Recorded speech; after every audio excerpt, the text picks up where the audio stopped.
Hi, Founder fans. Jason here. Welcome to our live read along as my hand sticks to some paper.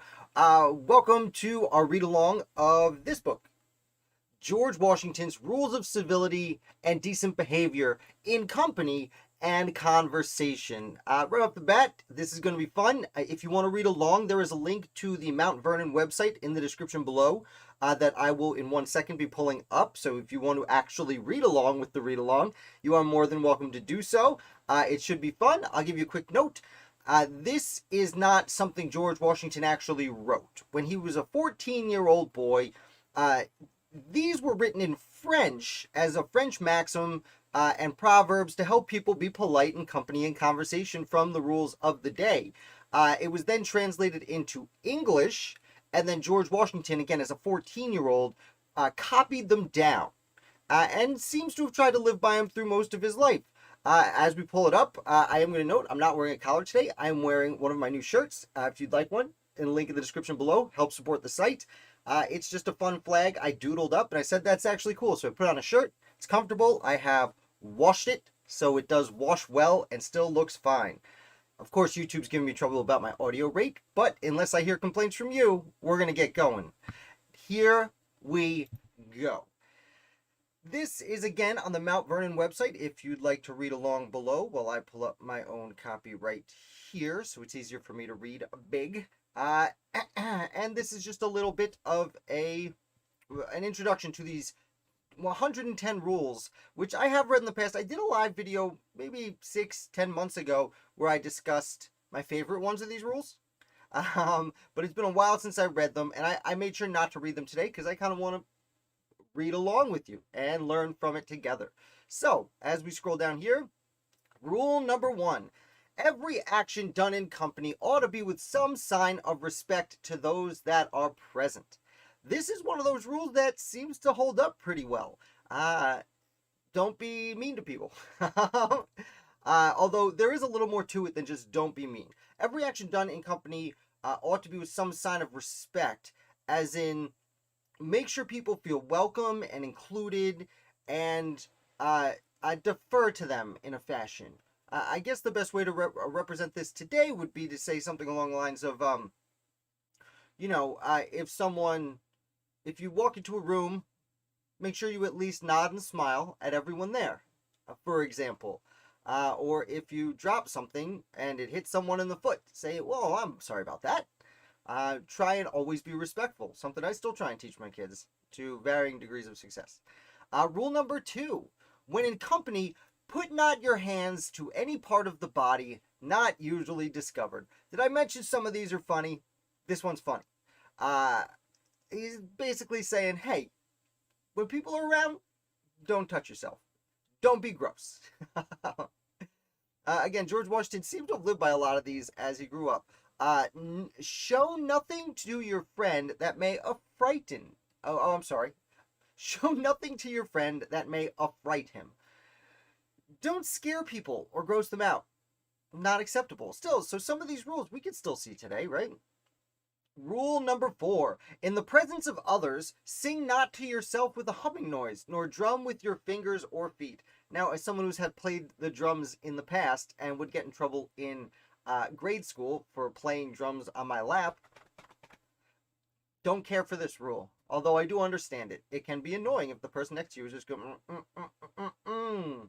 So, Washington, we're gonna give him, should we be grading these? I'll give you a C- on that rule, Washington. If you cough, sneeze, sigh, or yawn, do it not loud, but privately. And speak not in your yawning, but put your handkerchief or hand before your face and turn aside. Still fairly polite thing to do. Okay.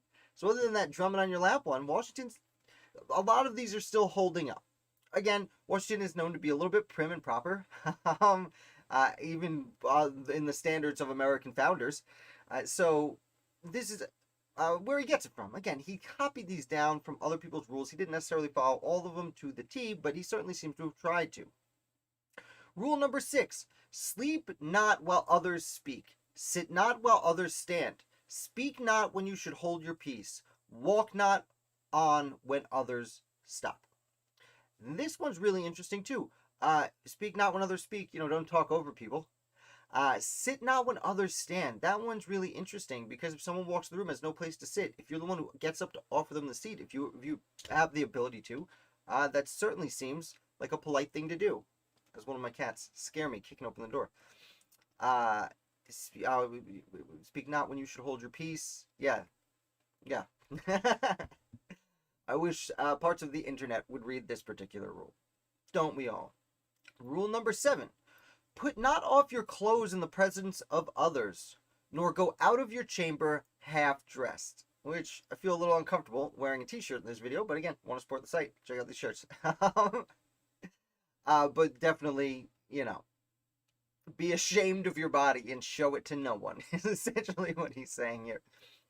Rule number 8, at play and at fire, it is good manners to give place to the last comer, and affect not to speak louder than ordinary. At play and out at fire. That's very interesting. When you by at fire means when you're warming yourself by the fire, and at play when you're having fun. It's good manners to give place to the last comer. If someone shows up late, let them play. If someone shows up late, let them sit. It kind of reflects back to, what was it, number 6, I believe. Give up your seat to someone. And affect not to speak louder than ordinary. And this one reflects on Washington. He's known to be cool and reserved, and very rarely loses his temper, though when he loses it, he does lose it. Rule number 9. Spit not in the fire, nor stoop low before it. Neither put your hands into the flames to warm them, nor set your feet upon the fire, especially if there is meat before it. Again, remember, they cooked on a fire. yeah, even the fanciest of kitchens generally were pretty directly cooking on fires. So, although they were in the field very often too, for war and camping and surveying. Spit not in the fire, nor stoop low before it. Put your hands into the flames to warm them. That's interesting. Don't put your hands in the flames to warm them. The spit not in the fire makes sense. Just don't spit. Gross. But these other parts are fairly interesting. Now, nor set your feet upon the fire, especially if there's meat before it. Keep your feet away from my food. Rule number 10. When you sit down, keep your feet firm and even, without putting one on the other or crossing them. Now, I cross my feet from time to time.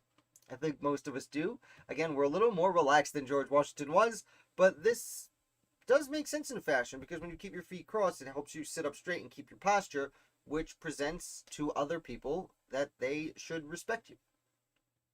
And we'll move on to page 2 here. Out of 11, chugging right along. Chew, chew. Okay, scroll on down a little bit. Rule number 11. Shift not yourself in the sight of others, nor gnaw your nails. Again, some of these are getting squeezed together. Seems like they're more than one rule getting pushed together here, but shift not yourself in the sight of others, which goes back to the, don't touch yourself where the sun don't shine, which came up pretty early in the rule book, nor gnaw your nails. Don't bite your nails, at least in the sight of others. I don't think they had nail cutters back then. In fact, I'm 99% sure they didn't, so I think biting the nails would have been the only way to trim them? That's interesting. Anyone have any knowledge on the history of nail trimmings? Leave me a comment. Let me know about that. It's a little out of my purview. Shake not the head, feet, or legs. Rowl not the eyes. Lift not one eyebrow higher than the other. Wry not the mouth. And bedew no man's face with your spittle by approaching too near him when you speak. Amazing. Anyone just popping in, there's a link below. You can read along with these. We're talking about George Washington. Shake not the head, feet, or eyes, or lift up one brow higher. So, don't, disagree silently, I think, is what he means. Don't, or, I can't really lift my eyebrows, but I can't do it. So, yeah. And bedew no man's face with your spittle by approaching too near when you speak. So, he's not saying don't spit in people's faces. I'm sure if they deserved it, you can do that. But just don't get right in someone's face when you're talking. Give them their space. It's interesting. Talking about personal space nowadays. This is Washington saying, give people personal space. Just back off, dude. Rule number 13. Kill no vermin as fleas, lice, ticks, etc. in the sight of others. If you see any filth or thick spittle, put your foot dexterously upon it. If it be upon the clothes of your companions, put it off privately. And if it be upon your own clothes, return thanks to him who puts it off. So, if you flea, lice, and ticks were apparently a lot more common back then than they are now. So if you have any, don't just shoo them off. Just deal with the itchiness until you can find a place to get rid of them. And if you see any thick filth or spittle, put your foot upon it to like clean up the spittle so that no one else sees it, even if it's not yours. That's interesting. Put it off.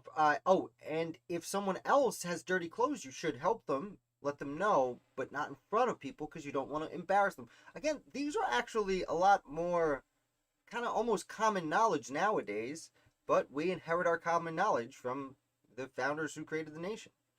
And definitely say thank you if someone tells you you have something on your shirt. Rule number 14. Turn not your back to others, especially in speaking. Jog not the table or desk upon which another reads. Lean not upon anyone. So, yeah, face forward. Don't shake the desk when someone's using it, as I frequently have to tell certain members of my family. Very good. Interesting rules. Rule number 15. Keep your nails clean and short. Also your hands and teeth clean, yet without showing any great concern for them. This is really interesting. Keep yourself presentable, and people will respect you, but don't be conceited about it, or what's the word I'm looking for? Don't prove to anyone how clean you are and well dressed. No, just do it and be happy that people will notice the details. Number 16, do not puff up the cheeks. Loll not out the tongue, rub the hands or beard, thrust out the lips, or bite them, or keep the lips too open or too closed. I've been reading 18th century language for a long time, and I've really started getting the hang of it, but still, every once in a while, especially when I'm just reading them on camera, I can have some trouble with it. Do not puff the cheeks, loll not out the tongue, rub the hands or beard, thrust out the lips, or bite them, or keep the lips too open or too closed. So, like, don't do that. Don't, your tongue. Rub your beard, thrust out the lips, bite them. Don't fidget, essentially. Stay still. Again, like you said before, feet on the ground. Don't keep your mouth too closed or too open. Sit like George Washington when you see him in the pictures. Be no flatterer. Neither play with any that delights not to be played withal. This one's fascinating. Be no flatterer. Like, don't just puff people up because you think the better you talk about them, the more they'll like you. They should like you anyway.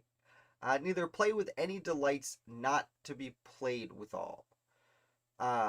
Neither play with any that delights not to be played withal. Oh, so if someone wants to be left alone, leave him alone. Again, he was 14, but these are very much things we tell our children, right? They still, so far, we're 18 in, and a lot of them seem to hold up. And anyone just popping in, there's a link below if you'd like to read along on the Mount Vernon website with us. Read no letters, books, or papers in company, but when there is a necessity for doing of it, you must ask leave. Come not near the books or writings of another, so as to read them unless desired, or give your opinion on them unless unasked. Also, not nigh whether another is writing a letter. Basically, if you have to read something, there's correspondence coming in, okay, excuse yourself and go read it. Don't make someone else watch you read it. It's like today, don't make someone else watch you play video games. And don't watch someone else play video games unless they ask you to watch. And if you have an opinion, and again, I'm using video games as a modern example, but unless they ask you for your opinion, shut up. Rule number 19. Let your countenance be pleasant, but in serious matters somewhat grave. Very interesting. Again, for a man who doesn't want to open his mouth too wide or keep it too closed, Haha. Be pleasant. Have a smile on your face. Unless, there's death in the family, something like that, well, then you can be serious, but still pleasant. These are really interesting rules, which, like, I'm reading through them now, and again, every time I read them, I'm like, yeah, I feel like I should live by most of these. I feel like I try to, just naturally. A lot of them are fairly common sense. Rule number 20, the gestures of the body must be suited to the discourse you are upon. So if you're having a casual conversation, if you're excited about something, yeah, you can wave your hands around. Get really excited about it. I mean, I doubt Washington ever waved his hands around. But if something sad's happening, well,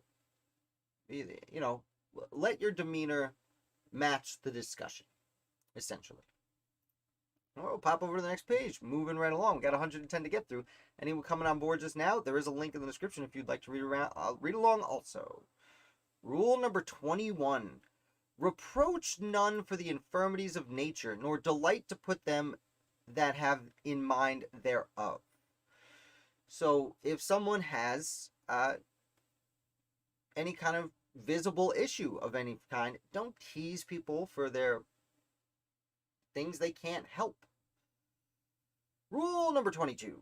Show not yourself glad at the misfortune of another, though he were your enemy. That one's fascinating, because we would see Washington do this later in life. Just because something bad happens to someone that you don't like doesn't mean you should be happy. You should never be happy when something bad happens to anyone, or else you're stooping to a level you probably won't be proud of. Rule number 23. When you see a crime punished, you may be inwardly pleased, but always show pity to the suffering offender. Again, similar issue. If someone robs a bank and they go to jail, you should be happy that that justice has been served. That doesn't mean you should, like, go to the prison and, like, throw rocks at them. Right? Show them pity. They've made a mistake. Rule number 24, do not laugh too loud or too much at any public spectacle. This is where Washington gets that little bit of tightness in his rear, as they say. Do not laugh too loud or too much at any public spectacle. You know what? If it's a public spectacle, like it's a show, people are supposed to laugh. You're allowed to laugh a little bit at a regular volume, but you can't lose control of yourself with laughter, just like you can't lose control of yourself in any situation. He probably has never gone to a very good comedy show. Rule number 25. Superfluous compliments and all affection of ceremony are to be avoided, yet where due they are not to be neglected. So this goes back to his other one, don't be a flatterer. Don't just compliment people. This one seems to be when you're dealing with the opposite sex. Don't say, oh, you're so beautiful, you're so great, blah, blah, blah. But when the time comes, when if someone shows up with a particularly expensive dress, then a nice compliment is probably appropriate. Thank you, future President Washington. Rule number 26. This one's wordy. Let's see if I can get through it in one breath. In pulling off your hat to persons of distinction, as noblemen, justices, churchmen, etc., make a reverence, bowing more or less according to the custom of the better bred and quality of the person. Among your equals, expect it not always that they should begin with you first, but to pull off the hat when there is no need of affectation, in a manner of saluting and resoluting in words, keep the most usual custom. I did not make it. It's so close. This one's fascinating. Again, I'll remind you, this comes from an old French book, and is translated into English. But Washington, as a teenager, was still living under Great Britain, where noblemen were a thing. And although there were not many sirs in colonial America, there were a handful. And there were levels of society. We obviously know that there were slaves in society, which were the lowest levels of citizens, but the caste system didn't end there. It went all the way up, and Washington was at the lower end of the elites, at least at the beginning of his career. He was one of the reasons he's copying this down and educating himself. He's hoping to make his way up the list. And different occupations also came with a certain amount of bowing, and this indicates you're supposed to bow a little to some, nod your hat, take off your hat to someone lower than you, perhaps. But the lower person in society is supposed to nod their head to the person above them. And even Washington would have had people above him. Hi, David. Thank you for coming. So this particular Rule 26 speaks very much to the society Washington grew up in. And this is significantly different than the society today. We all treat each other the same today, more or less. Or we should. But back then, that was certainly not the custom. That is not how things operated. So make a reverence, bowing more or less according to the custom of the better bred. Very fascinating. And the quality of the person, which goes back to what we've already discussed. If you're just popping in with some of the previous rules, people would, how do I say, Washington wanted to keep himself prim and proper and well dressed and presentable, so that people would want to bow to him even further than maybe his station in life counted for. And don't expect someone else to begin with you, even though they should. Especially, that's why he says, amongst your equals. Because even though there were levels of society, you were at the same level as some people. So always be the one to first nod as a gesture of respect to your contemporaries. All right, let's see how more tight he gets. Rule number 27. Let's see, one breath. He did have a fancy uniform, but that came later. David, you popped in late. He is 14 years old when he's copying this down, okay? Let's see if I can get through this in one breath. 'Tis ill manners to bid one or more eminent than yourself to be covered as well as not to do it to whom it's due. Likewise, he that makes too much haste to put on his hat does not well. Yet he ought to put it on at the first, or at the most second time of being asked. Now, what is herein spoken of qualifications in behavior in saluting ought also to be observed in taking of place, and sitting down for ceremonies without bounds is troublesome. Okay, there's a lot to unpack in this one. Again, I want to note that hats used to be very important for centuries. Wearing a hat was almost, in many places, mandatory around the world, especially the Western world.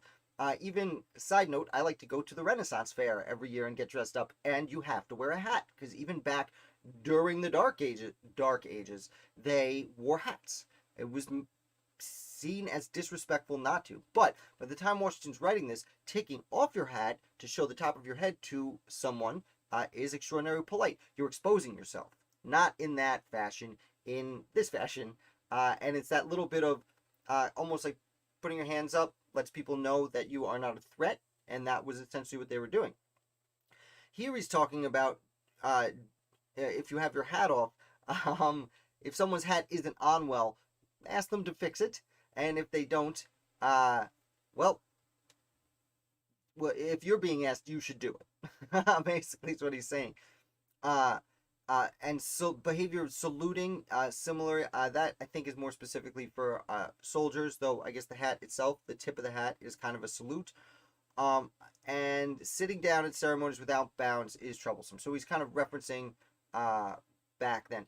Yeah, so David, just to catch you up real quick. This was originally a French book that was translated to English, and at 14, Washington copied down this from an English translation. He didn't actually write this. It was his kind of field of study to increase his ability to be a proper member of society. Again, Washington, as a young man, was in the elite, but I always like to say, he's like, or actually, I should give credit to History That Doesn't Suck podcast, put it best. Washington was the poorest kid at the rich kid private school when he first started becoming a man. So this is him trying to find his place in that society and increase it. Take a quick sip of water. Got a lot of reading to do. Rule number 28. If anyone comes to speak to you while you are sitting, stand up though he be your inferior, and when you present seats, let it be to everyone in according to his degree. So again, Washington saying, even if someone comes to you that they're the one supposed to stand for you, you should still do it for them to show them respect, because you should respect everyone, even if they're your subordinate. Additionally, the second part, when presenting seats, when they would have meals, dining was a very particular issue at the time, as were giving toasts. And I'm going to have him on soon, a gentleman, Timothy, that I met over at the Museum of the American Revolution, not the Museum of the American Revolution, the Mohawk Valley Revolution Conference. He's writing a book on toasts during this time, which is going to be interesting. So hopefully he can come on and hang out soon. Hoping to get some more, do like another season of the interviews very soon. But yeah, when you sat people one at a time, and it was, okay, who's the highest ranking member of society? You know, and again, I'll remind you, like Harvard, your grade in class where you sat depended on your family's wealth and your place in society. Washington, when he first starts in the House of Burgesses years after this, he's the lowest one in the House. Eventually, by the time the Revolution breaks out, he's like number 4 or 3 up there. But seating was very important, and showing respect. A lot of this, as we've seen, is about knowing your place in society, but being better than it. Rule number 29. When you meet with one of greater quality than yourself, stop and retire, especially if it be at a door or any straight place to give way for him to pass. Again, better quality or greater quality than yourself. Know your position in society and stop and let someone better than you pass. That's how it worked.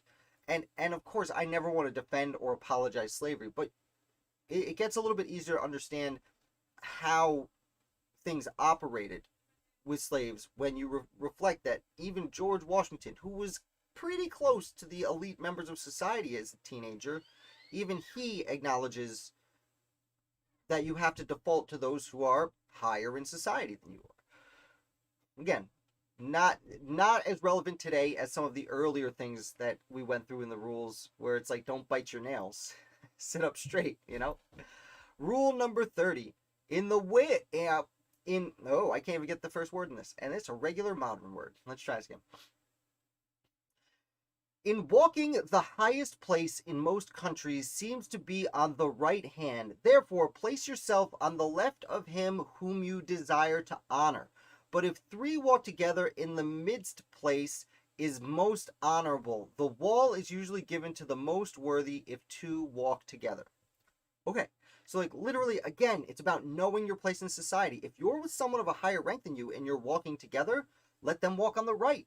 Because just like we drive on the right-hand side of the road, you walk on the right, but the person's highest rank walks further right. Unless there's 3 people, then they get to walk in the middle, like in Mean Girls and things we see on TV with the cliques, because the leader takes the lead.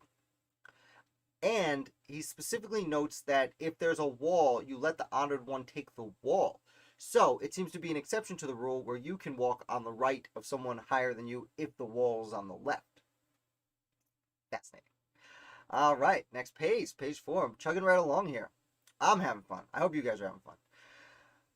Okie dokie. Again, they go with the little introduction there. Rule number 31. If anyone far surpasses others, either in age, estate, or merit, yet would give place to a meaner than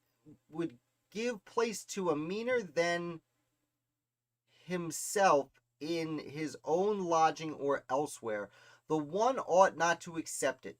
So he on the other part should not use much earnestness, nor offer it twice above. You know, I have my little book here. I'm going to pull out what Washington actually wrote, because I'm having a little bit of trouble getting through their little explanations here. Number 31. Let me read it one more time. If one far surpasses others, either in age, estate, or merit, yet would give place to one meaner than himself in his own lodging, the one ought not to accept it. So he, on the other hand, should not use as much earnestness, nor offer it above once or twice. Okay. Okay, so if someone who's your superior, either superior in society, or an older person, or someone who's had victory on the battlefield, or something of that nature, if they are doing what Washington says and giving up his place, Washington literally says in these, you should give up your place to someone lower than you in society. But if someone above you in society offers you a place, you shouldn't accept it. So even though George Washington might offer it to someone, he might expect them to say, no, no, no. You deserve it. You're one of the better ones. Rule number 32. To one that is your equal or not much inferior to you. I'm sorry. Man, these are harder to read than I realized. Out loud. I can read them in my head, no problem. To one that is your equal or not much inferior, you are to give the chief place in your lodging, and he who 'tis offered ought at the first to refuse it, but at the second to accept it, though not without acknowledging his own unworthiness. Great. So, if you're about the same place as someone, but they're probably a little bit lower than you, they've been biting their nails, maybe, you should definitely offer it to them. Oh no, if they offer it to you, you should at first say no thank you, no thank you. Definitely say no thank you at first. But if they persist, then don't make them beg. Say okay, but only because you're so much better than I am will I do what you say. Essentially, is what's going on in that one. Rule number 33. They that are in dignity or in office have in all places precedency, but whilst they are young, they ought to respect those that are their equals in birth or other qualities, though they have no public charge. Office have a place of precedency. So, if you're one of the better ones, if you're one of the George Washingtons, you're a better member of society, you do deserve respect. But if you're a young person who is of the better quality of society, you should still default to other people, especially if they're older, though you don't have to, and though they don't deserve it. As a young person, you should still honor other people. Rule number 34. It is good manners to prefer them to whom we speak before ourselves, especially if they be above us, with whom in no sort we ought to begin. So again, know your place in society, but no matter who you're speaking to, and the important part is, it's good manners to prefer them to whom we speak before ourselves. So if you're talking to someone, let them speak. And instead of maybe talking about yourself, maybe ask them a question about themselves. Rule number 35. Let your discourse with men of business be short and comprehensive. I like how this one is short and comprehensive. Pretty easy to understand. Get to the point. Rule number 36. Artificers and persons of low degree ought not to use many ceremonies to lords or others of high degree, but respect and highly honor them, and those of a high degree ought to treat them with affability and courtesies, without arrogancy. Again, just knowing your place in society. But even though you're more important than people, you should still treat them nicely and not be a jerk about it, basically. Rule number 37. In speaking to men of quality, do not lean nor look them full in the face, nor approach too near them, at least keep a full pace from them. This goes back to the earlier one where he said don't speak so close, you're spitting in people's faces, which if you just tuned in, he actually says. Give people, look them in the eyes, but give them some personal space. Rule number 38, in visiting the sick, do not presently play the physician if you be not knowing therein. Don't play doctor. Don't say, oh, you're not feeling good? You know what you should do? You know who should say that? The doctor. Rule number 30, which is very interesting with some of modern conversations. Rule number 39, in writing or speaking, give to every person his due title according to his degree and the custom of the place. Again, I'm going to blow past this one. Just know your role in society. We don't agree with this nowadays, but it's obviously at this point very important to Washington and his society. Rule number 40, strive not with your superiors in argument, but always submit your judgment to others with modesty. So, say, listen, I disagree, here's what I think, but you're in charge. All right, page number 5. Again, anyone tuning in, there's a link in the description below to read along with us. Rule number 41, undertake not to teach your equal in the art himself. Okay, one more time. Undertake not to teach your equal in the art himself professes. It savors of arrogancy. So if someone's, I don't know, garbage garbage person, don't tell them the appropriate way to dump garbage, essentially. I could go with any job. If someone's a teacher, don't tell them how to teach people things. Like rule number 42. Let thy ceremonies in courtesies be proper to the dignity of his place, with whom thou converses, for it is absurd to act the same with a clown and a prince. Again, speak to people the way they should be spoken based on their place in society. He keeps saying this. This is the first time it makes sense. He says it straight up. It is absurd to act the same with a clown and a prince. Although today we disagree with that. You should treat party clowns the same way you should treat Prince Harry. We don't have nobles anymore. Again, for anyone tuning in, Washington copied these down when he was just 14, so well before the Revolution. Rule number 43. Do not express joy before one sick or in pain, for that contrary passion will aggravate his misery. If someone's not feeling good, don't walk up and be like, I feel great. Rule number 44. When a man does all he can, though it succeeds not well, blame not him that did it.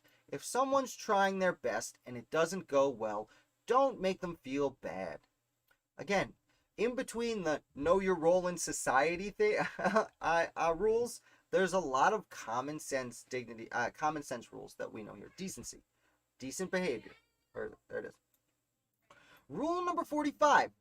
Being to advise or reprehend anyone, consider whether it ought to be in public or in private, presently or at some other time, in what terms to do it, and in reproving show no sign of choler, but do it with all sweetness and mildness.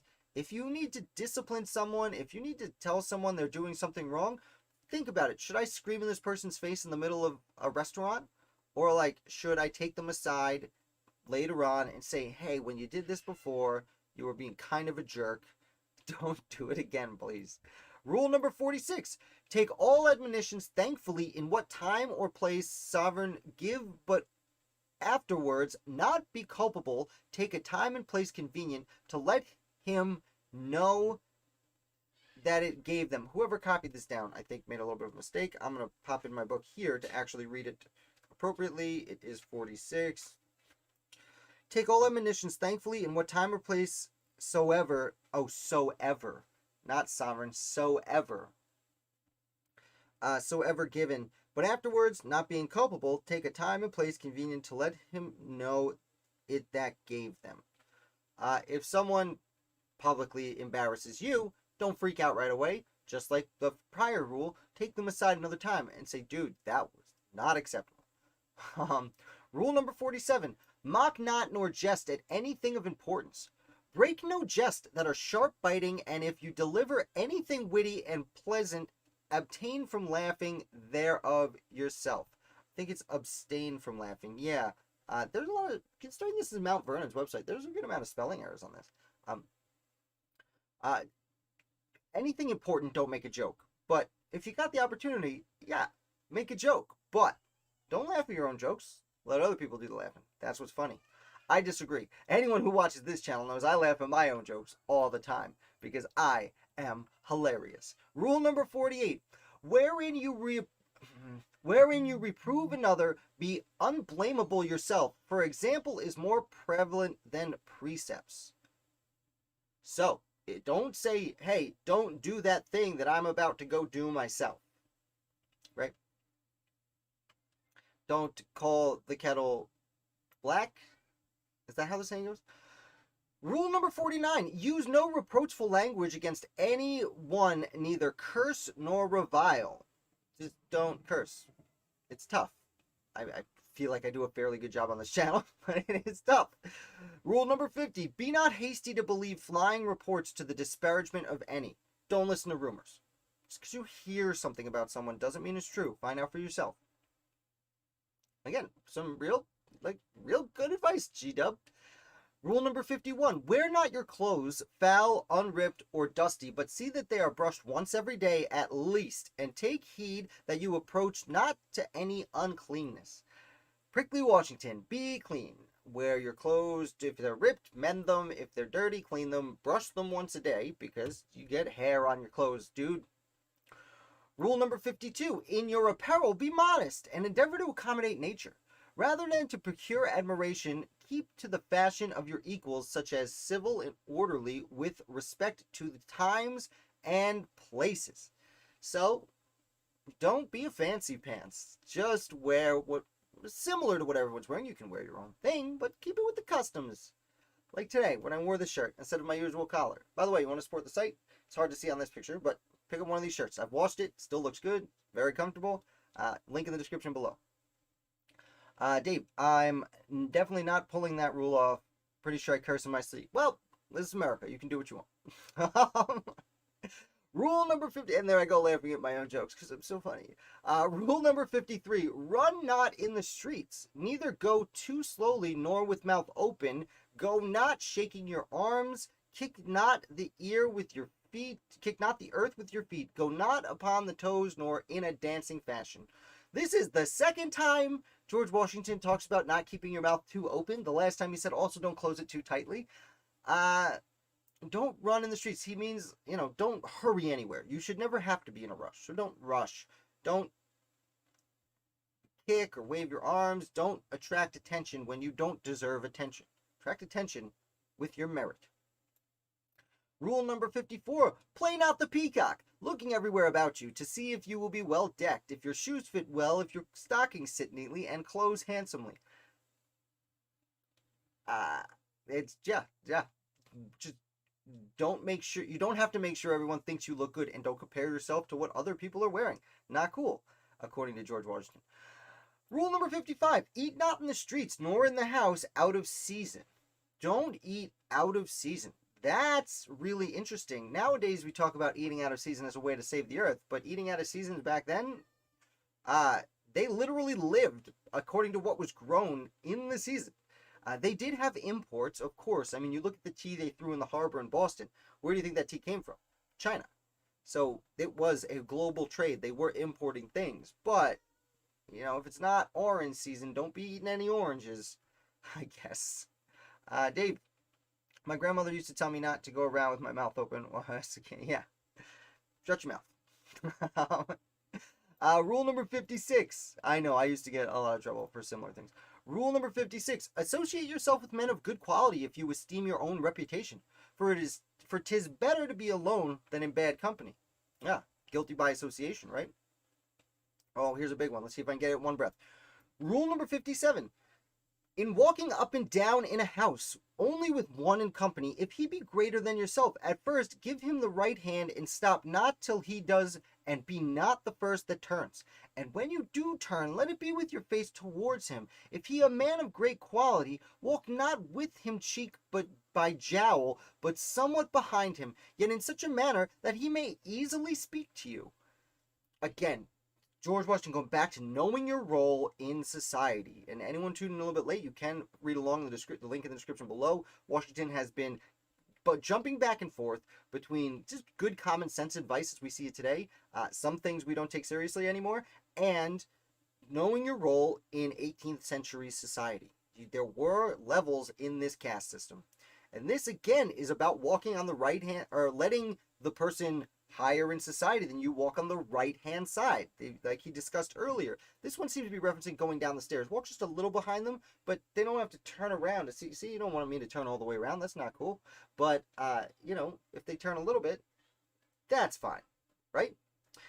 Very interesting. Rule number 58. Let your conversations be without malice or envy, for 'tis a sign of a tractable and commendable nature, and in all causes or passions admit reasons to govern. Don't walk around talking mean about people. Be polite. Again, be polite, attractable, commendable, and if in all causes of passions admit reasons to govern. If you do get heated about something, acknowledge why. What about it bothers you? Tell the person you're yelling at. Rule number 59. Never express anything unbecoming, nor act against the rules of morale before your inferiors. Okay, again, know your place in society. As Washington spoke, be nice to the people below you. And this is, don't let the people below you find a reason not to respect you. That's, if you run a business, that's still a pretty good one. It sounds like most of the matters taught in the South. Hey, we're taught most of these in the North too, buddy. Rule number, believe it or not, believe whatever the TV tells you, most people in the North are actually pretty polite to each other. Just stay out of New York City. I apologize to anyone in New York City. I grew up down outside of there. It's tough. Be not immodest in your... and everyone watching from New York City has now left. Be not immodest in urging your friends to discover a secret. Be not immodest in urging your friends to discover... It's not a competition. Well, that's not how we know it up here. Be not immodest in urging your friends to discover a secret. This one is throwing me off a little bit. What does he mean by immodest? Oh, be not immodest. So it's a double negative. So be modest in urging your friends to discover a secret. Don't go around saying, hey, I heard something. Did you talk to Rhoda? Something may have happened. I don't know. You should go find out. Don't do that. Double negatives were more common back then. Page number the 7th. Let's go. I'm going to take a quick sippy of this water over here because I'm talking a lot. You will forgive me. Rule number 61. Utter not base and frivolous things amongst grave and learned men, nor very difficult questions or subjects among the ignorant, or things hard to be believed. Stuff not your discourse with sentences amongst your betters nor equals. So, first the last part there, don't just say a whole lot, don't make something wordy when it doesn't have to be. Get to the point. And the other ones, if you're talking to someone very educated, don't say, I guess, base and frivolous. It's not how we use the word based anymore. I guess don't really make jokes, and don't try and ask them questions that are well below what you should be asking them. And the opposite here, among the ignorant. So like people who may not have quite as much education, don't ask them very difficult questions or bring up subjects that they are not studied on that would make them feel inferior. Again, just because they might be inferior to you in 18th century society doesn't mean you should make them feel that way. You'll lose their respect. Rule number 62. Speak not of doleful things in a time of mirth or at the table. Speak not of melancholy things as death and wounds. And if others mention them, change, if you can, the discourse. Tell not your dreams, but to your intimate friend. So, don't be a Donald Downer. Don't be a David Cobb Downer. Gotcha. Don't talk about death and wounds. And only tell your dreams to your friends. That one's pretty fascinating. You can tell your dreams, but only sometimes. Rule number 63. Yeah, don't take offense, David. I like to make up names like that pretty constantly. Debbie Downers to everyone does it. I need to be unique, obviously, which I'm sure is blasphemy against one of these rules we're reading. Rule number 63. A man ought not to value himself of his achievements or rare qualities of wit, much less of his riches, virtue, or kindred. Even though there are, what he's saying here is, even though there are levels of society and they must be respected, you shouldn't value yourself because of what you have or who you're related to. And subconsciously, without saying it outright, value yourself on your merit. Rule number 64.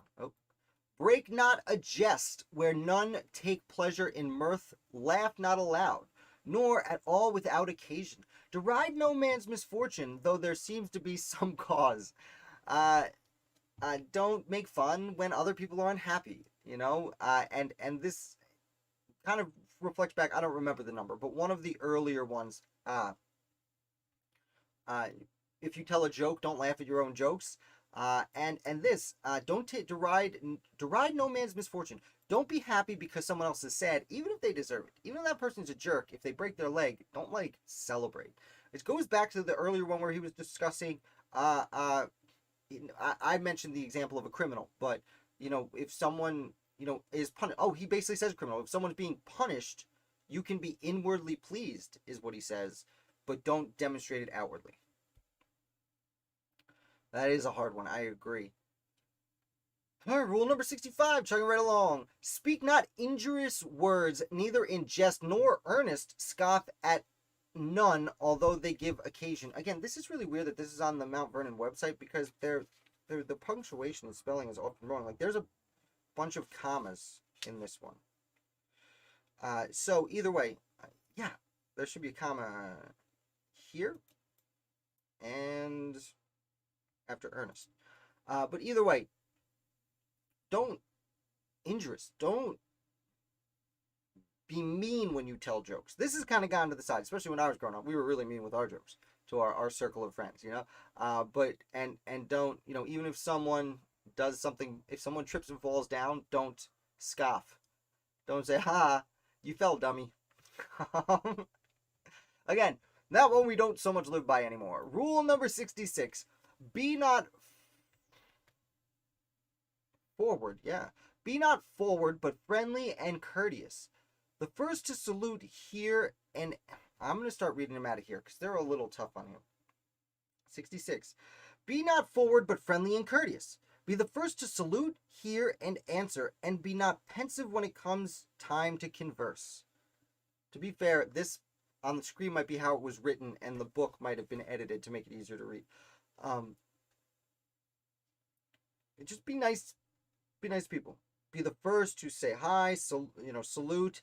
The first to listen to someone's question and answer right away. And when it's time to talk, don't be pensive. Like, if everyone's chatting, join the conversation. Don't be too bashful not to be. Don't be forward. Don't make yourself the center of conversation, but definitely be part of it. Rule number 67: distract not from others, neither be excessive in commanding. So, don't be distracted. Rule number 68: go not thither where you know not, whether you shall be welcome or not. Give not advice without being asked, and when desired, do so briefly. The first part of that, don't go just knocking on strangers' doors. Say, "Hey, let me in. I want something to eat."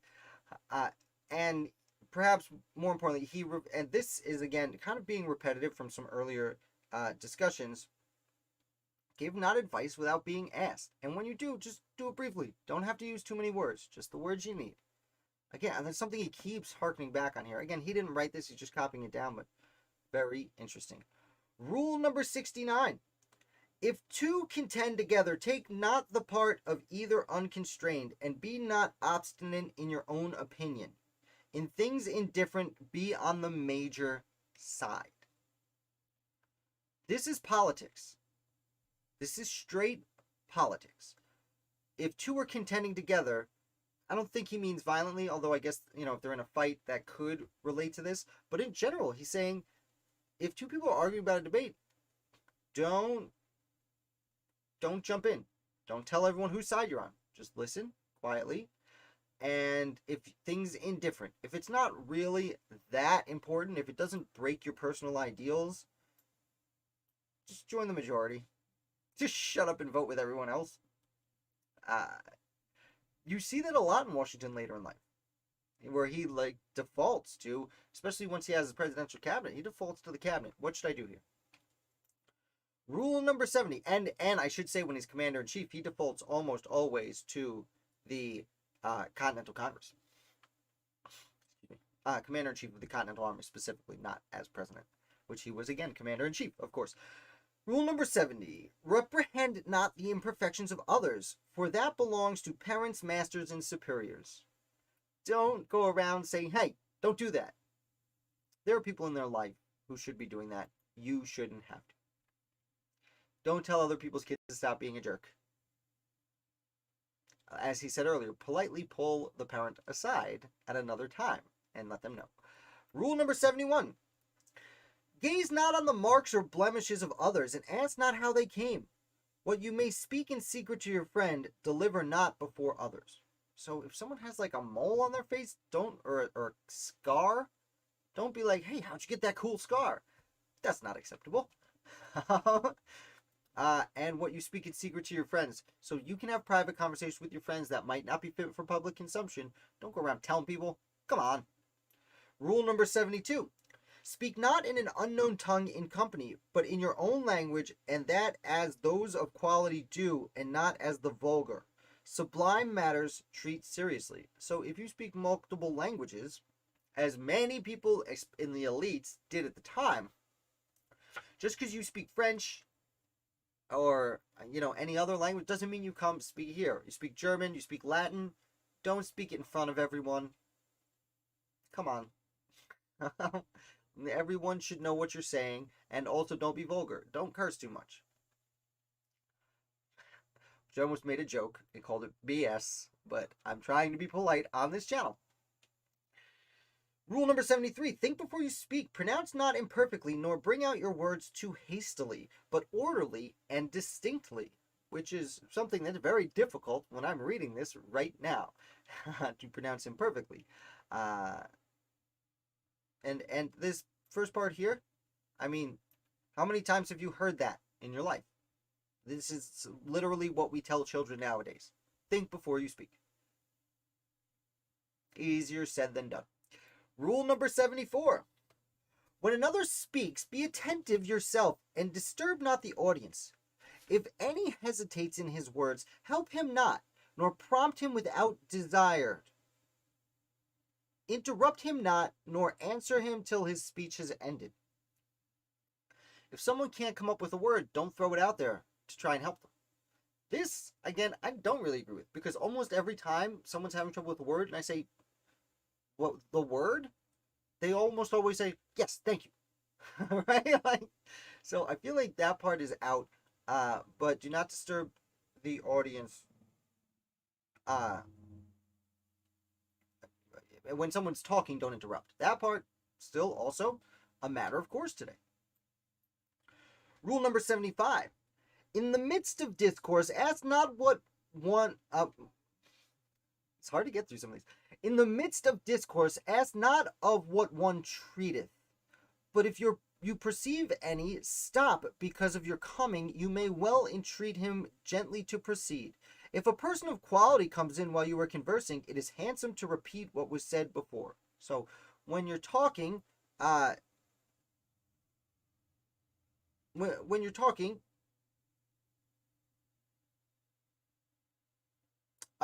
if you walk into a conversation and someone's talking and they stop, be cool. Say, keep going.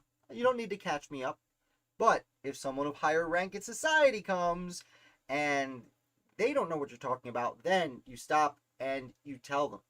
Again, it's Washington kind of playing both sides of the coin here. If he walks in and there's people below him, it will be nice of them, according to the rule, to stop and fill him in. But you say, don't fill me in, it's okay. But when you're talking, if someone of higher rank comes in, you stop and you try and fill them in. But according to the rule, they should say, don't fill me in, I'll catch up. Right? So it's really about knowing your place in society, finding your place in society, but being polite in it to those both above and below you.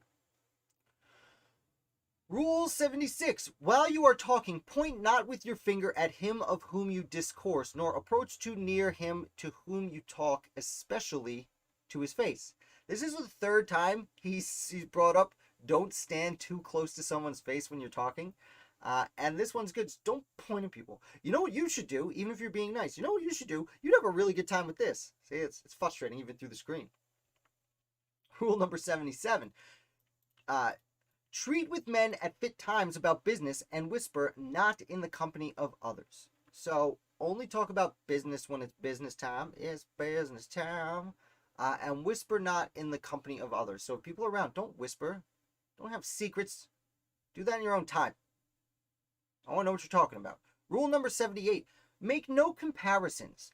And if any of the company be commended for any brave act of virtue, commend not another for the same. So just because you want to treat people equally, don't, or he didn't, but don't compare yourself to someone else or two people to each other. And if someone does something really serious, if someone's a hero for some reason, someone saves a baby from a fire, don't say, hey, Timmy saved a baby from a fire too. Come on. Celebrate that one person. Thanks, George. Rule number 79. Be not apt to relate news if you know not of the truth thereof. In discoursing of things you have heard, name not your author. Always a secret discover not. So if you don't know if something's true or not, don't retweet it. Carry on. Rule number 80, be not tedious in discourse or in reading unless you find the company pleased therewithin. Don't get down too much into the nitty-gritty details unless the person you're with is like, yeah, tell me more.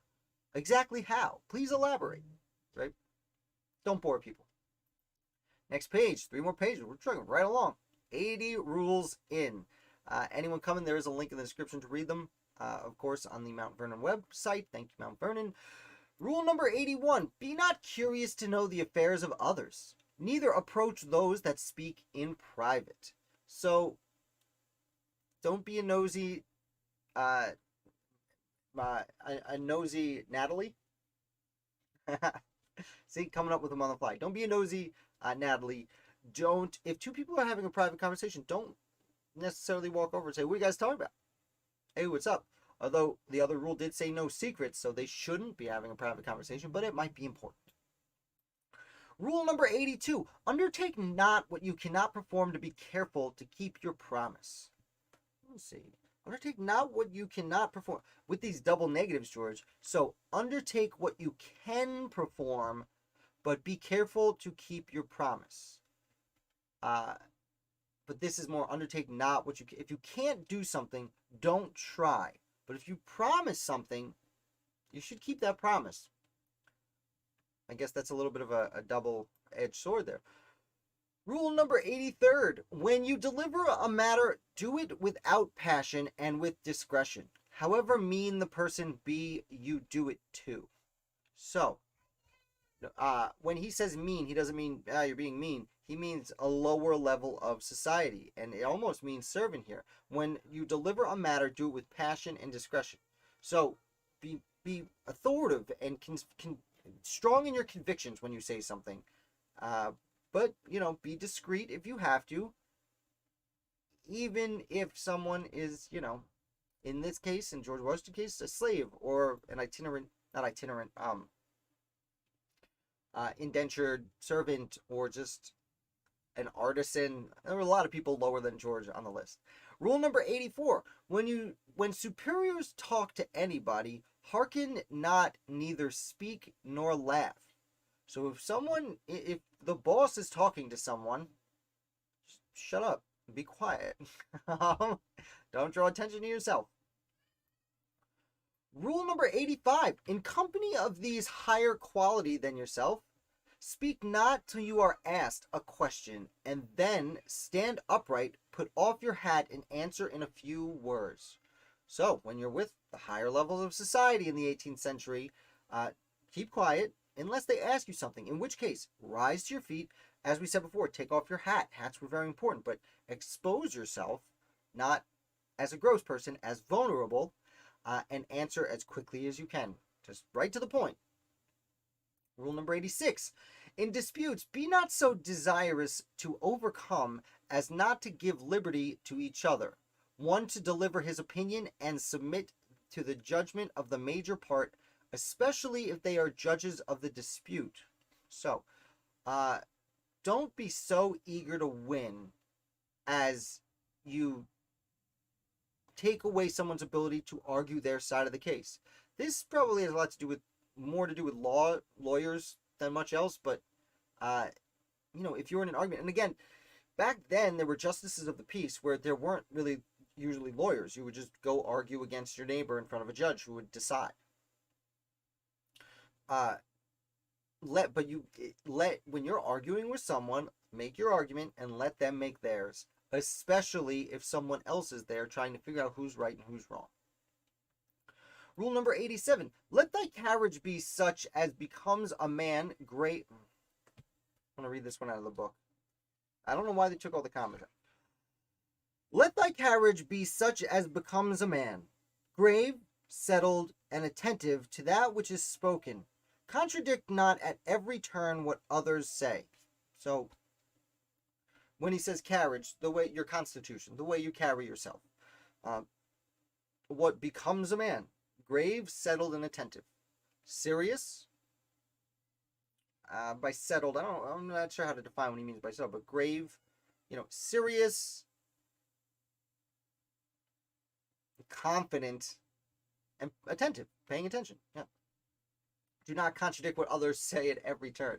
No, that's not true. Oh, yeah? Well, Rule number 88. Be not tedious in discourse. Make not many digressions, nor repeat often the same manner of discourse. Again, he's talking a lot about discourse and how to have appropriate conversations. Don't be tedious. Again, he said this a few times. Don't go into the details, the nitty gritty, if no one wants you to. Don't go off topic, and don't keep saying the same thing. We get it. Rule number 89. Speak not evil of the absent, for it is unjust. Okay. Forgive my language, but I think what he means is talk trash to people's faces. If you're going to talk, say it to my face. Rule number 90. Being set at a meat scratch. Being set at meat. Scratch not, neither spit, cough, or blow your nose, except if there is a necessary for it. I think when he says meat, he means food at the table in general. This is actually kind of repeating one of the first things he says. When you're eating dinner, don't scratch yourself, don't spit, don't cough or blow your nose, unless there's a necessity for it. So, like, if it's running, okay, wipe it. But other than that, don't gross people out when you're eating dinner together. Next page, 2 more pages. Rule number 91. Make no show of taking great delight in your victuals. Feed not with greediness. Cut your bread with a knife. Lean not on the table, neither find fault with what you eat. So, don't be a glutton. Don't down your food, stuff your face with food. Cut your bread with a knife, because you're a grown-up. And lean not on the table, nor find fault with what you eat. So don't complain about, this is gross, ew. Shut up. Lean not on the table. I'm going to comment on that real quickly. Emily Post, it's often referenced that Emily Post's like how to eat at a dinner table book. I forget the actual name of it. But it's often credited that you're not supposed to put your elbows on the table. Emily Post never actually says that. And in fact, it is okay, but you're not supposed to shovel food in your mouth, like Washington's saying. So don't just like lean your elbows on the table and just, also please don't screenshot what I just did and make it a meme. But you can put your elbow on the table. You just still have to be polite about it. Unless you're George Washington. George Washington says lean not on the table. But Emily Post says it's cool. Rule number 92. Take no salt or cut bread with your knife greasy. So take no salt. This strangely reminds me of a lot of kind of how Japanese cultures eat, where someone made this food for you. Adding salt indicates you don't like the way it tastes and you need to cover it with salt. Emily. She's not really here, but yeah. My spouse likes to put salt on pretty much everything. And actually, hot pepper on pretty much everything. It still hurts a little bit. And then, as now, I work very hard on that. Nor cut your bread with your knife greasy. That I don't get, because, you want to get that grease on the bread. Tastes better.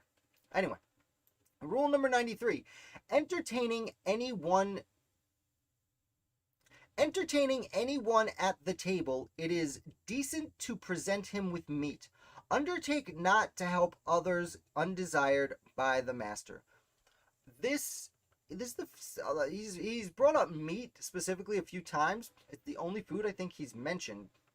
And this seems to be why. When someone's eating with you, present them with meat. Because meat tastes good, and at the time could be a little expensive, or at least hard to come by, because you generally had to kill those animals yourself.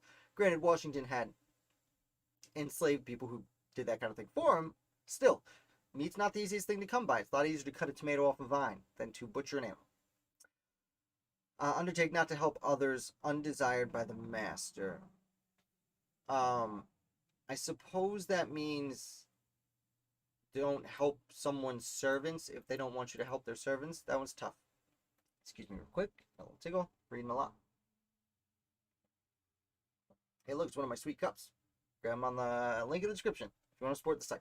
Got a whole bunch of new stuff. Going to come out with a whole bunch of new stuff more. Rule number 94. If you soak bread in the sauce, let it be no more than what you put in your mouth at a time. Blow not your broth at the table. Stay till it cools of itself. Crypto trading time. All right, David. Well, you let us know what we should be buying next. Thank you for coming by. If you soak bread in the sauce, let it be no more than what you put in your mouth at a time. So dip bread in the sauce, but like don't soak your whole bread and like just a little bit of the bread and then eat the part that's soaked, then dip it again. Eat the part that's soaked. And this is interesting. Don't blow your broth at the table. Sit there politely staring at everyone else at the table until it's not hot anymore. Stay till it cools of itself. Great. Thanks, George. Rule number 95. Put not your meat to your mouth with your knife in your hand. Put not your meat to your mouth with your knife in your hand, neither spit forth the stones of any fruit pie upon the dish, nor cast anything under the table. So, by stones of any fruit, I think he means pits and seeds.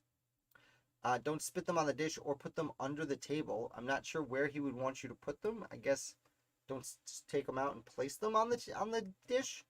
And put not your meat to your mouth with your knife in your hand. So this is either don't knife your food and bite it, or cut your food, put your knife down, pick it up with the other hand, and eat it. This is how I was taught, but I'll be honest, generally don't do that anymore. Rule number 96. It is unbecoming to stoop much to one's meat. Keep your fingers clean, and when foul, wipe them on a corner of your table napkin. Excuse me. Don't go down to your food. Like we were saying before with Emily Post, like you have your elbows, don't go down and again, don't screenshot that. But sit up straight, eat your food, keep your fingers clean, and when foul, if you do get your fingers messy when you're eating, wipe them on a corner of your napkin, which is interesting. But wipe them on your napkin. Don't just leave your hands dirty. Rule number 97. Put not another bite into your mouth till the former be swallowed. Let not your morsels be too big for the gowls. So take a bite, chew it, and swallow it, then take another bite. I wish my 2-year-old would follow that rule. I think he's going to choke on literally every food he eats. Cause when do you swallow, man? Let not morsels be too big, so don't just stuff it in your mouth. Again, don't screenshot that. I didn't realize how much eating mimicry I would be doing, pantomime I would do during this video. Rule number 98. Drink not, nor talk with your mouth full, neither gaze about you while you are drinking. So, that one's pretty common. Don't speak with your mouth full. Still, common knowledge. Don't gaze about when you're drinking. So I guess when you're drinking something, don't like look around at people while you're drinking. That is pretty creepy. Number 99, Wayne Gretzky. Drink not too leisurely, yet too hastily. Before and after drinking, wipe your lips. Breathe not then or ever with too great a noise, for it is uncivil. So, don't let drinks hang all over your mouth. Don't pound your beers. Nor let anyone outdrink you, kind of. Oh, look at that. It is crypto trading time. I just got the notification on my phone. Before or after drinking, wipe. Or don't breathe heavy, because it's gross. Rule number 100. Cleanse not your teeth with the tablecloth, napkin, fork, or knife. But if others do it, let it be done with a pick tooth. A pick tooth. Well, otherwise known as a toothpick. Cleanse your teeth. Yeah, so don't pick at your teeth. Don't use your napkin. That's kind of strange. But a fork or a knife, which I have a bad habit of, use a toothpick. I recommend the floss on a stick to really get back there. That's generally how my life, I go about without tooth pain. All right, last page. We made it. Rule number 101. Rinse not your mouth in the presence of others. Great. Rule number 102. It is out of use to call upon the company often. I'm going to actually read this one from the book. It is out of use to call upon the company often to eat, nor need you drink to others every time you drink. Call upon the company often to eat. So you don't always need someone there eating with you. And you don't always need to cheers a toast, though they did very often. But if you're by yourself, you don't need to. Rule number 103, in company of your betters, be not longer in eating than they are. Lay not your arm, but only your hand upon the table. So again, doing callbacks to people where you rank in society. In company of others, in company of your betters, be not longer in eating. So if someone's done eating, you better hurry up. Again, tell my kids that. They are, and again, with not laying your arms upon the table, just your hands. At least he gives you your hands this time. Rule 104, it belongs to the chiefest in company to unfold his napkin and fall to meat first. But he ought to then begin in time and to dispatch with dexterity, that the slowest may have time allowed to him. So, again, the person of the highest rank in society, like Washington mentioned earlier, they get seated first at the best place at the table. And it's up to them, when everyone's seated, to start eating. They take their napkin, and then everyone can take their napkin, and then he starts eating. But it's up to that person to respect the people who support him in society, his less thans, to eat slowly so they have time to catch up. Rule number 105, be not angry at table, whatever happens. And if you have reason to be so, show it not but on a cheerful countenance, especially if there be strangers, for good humor makes one dish of meat a feast. Don't get angry at the table. Don't yell. Even if you have reason to be angry, don't be fearful. Just appear happy. Be happy at the dinner table, because when you are happy, other people are happy. And if everyone's happy together, then just one regular meat lunch could feel like a feast and a celebration. Rule number 106, set not yourself at the upper of the table, but if it be you do, or that the master of the house will have it so, contend not, lest you should trouble the company. So again, sit where society deems you should be sitting, basically. Rule number 107, if others talk at the table, be attentive, but talk not with meat in your mouth. So again, listen closely and don't eat with your mouth full. And there's a lot of repetition in this.